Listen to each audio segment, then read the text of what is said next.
ce qu'on peut vouloir faire pour faire un reporting plus efficace et plus simple encore, c'est simplement un tableau de bord. Un tableau de bord, c'est juste un tableau, c'est-à-dire des colonnes et des lignes avec des chiffres et qui mesure des choses. Alors, généralement, parmi ces colonnes et ces lignes, généralement parmi les colonnes, vous avez des dates, donc par exemple des semaines ou des mois, janvier, février, mars.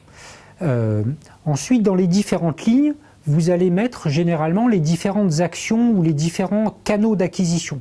Donc par exemple, vous allez mettre, pour reprendre les exemples que j'ai donnés depuis tout à l'heure, vous allez mettre publicité Facebook, la boutique, le commercial Ali, la commerciale Awa, et puis la campagne manuelle sur WhatsApp. Et puis pour chaque mois, vous allez indiquer dans chaque case des indicateurs.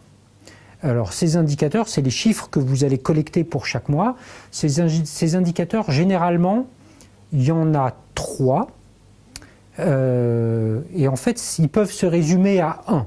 Mais je vais vous donner les 3. Le premier, c'est combien j'ai dépensé pour ce mois-là, pour cette action. Donc par exemple, j'ai fait une publicité Facebook. Combien j'ai payé Facebook en janvier, en février, en mars. Ça, c'est le budget de dépenses. Si c'est ma commerciale Awa, c'est combien j'ai payé Awa en janvier, en février, en mars. Okay, c'est le budget, la dépense pour le marketing, pour les ventes. Le deuxième indicateur, c'est le chiffre d'affaires. Combien j'ai gagné grâce à ça? Grâce à la campagne Facebook, j'ai gagné 1 million en janvier, 2 millions en février, 2 millions en mars. Grâce à Awa, j'ai fait 2 millions en janvier, etc. Okay, c'est combien chaque canal m'a rapporté.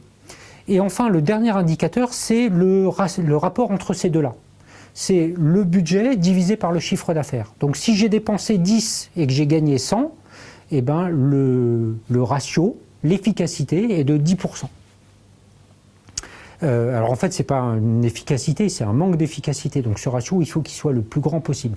On peut simplement calculer le ratio inverse, c'est-à-dire diviser le chiffre d'affaires par le budget. Généralement, on fait plutôt comme ça d'ailleurs. Parce que le chiffre d'affaires sur le budget, c'est un ratio qui a un nom, c'est le retour sur investissement, le ROI, comme disent les Anglais.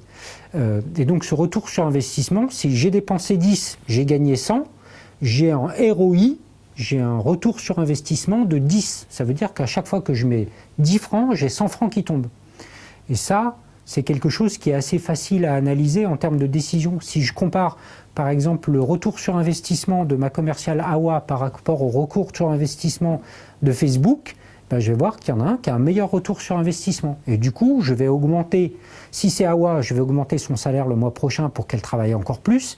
Si c'est Facebook, je vais augmenter le budget Facebook le mois prochain. Okay, et donc c'est un tableau de bord tout simple. Vous avez vos différentes actions marketing sur les différentes lignes, vous avez les différents mois en différentes colonnes, et à l'intérieur de chaque cellule, vous avez le retour sur investissement. Et éventuellement, moi j'aime bien avoir le retour sur investissement et le budget et le chiffre d'affaires, c'est-à-dire les deux chiffres qui ont servi à calculer.